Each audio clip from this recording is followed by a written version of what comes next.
Jeg står her i Vandensbæk, hvor jeg har fået at vide, at Lykke han kommer forbi lige om lidt.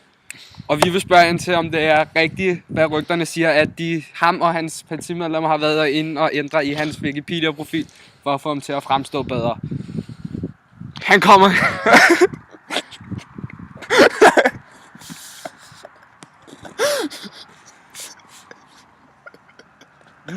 Lykke, stop.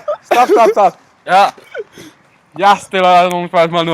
det er i orden, mester. Hvad siger du til rygterne om, at dine egne partimedlemmer har været inde og ændre i din Wikipedia-profil? For at få dig til at fremstå bedre.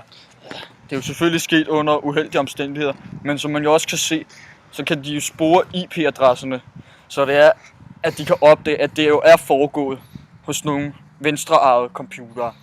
Så vi kan jo uden tvivl se, at det desværre er held, at der er blevet ændret i min Wikipedia-profil, og disse ændringer måske er gået lidt til min fordel.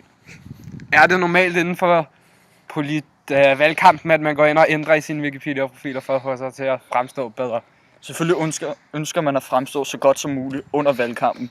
Og som vi også kan se, så jeg er jo ikke den eneste, der har formået, hvor der er dukket oplysninger op om, at der er blevet ændret på min Wikipedia-profil. Som vi også kan se, så Helle Thorning-Schmidt har der også været ændret på, og det har jo også været til hendes fordel. Så det er jo ikke et enkeltstående tilfælde, at det er held for mig. Er det noget, I har tænkt jer at gøre i fremtiden igen, eller har I lært jeres lektier? Jeg håber at vi har lært vores lektie, for selvfølgelig vil vi gerne fremstå så objektive som muligt. Fordi jeg er jo ikke perfekt, Helle Thorning er ikke perfekt.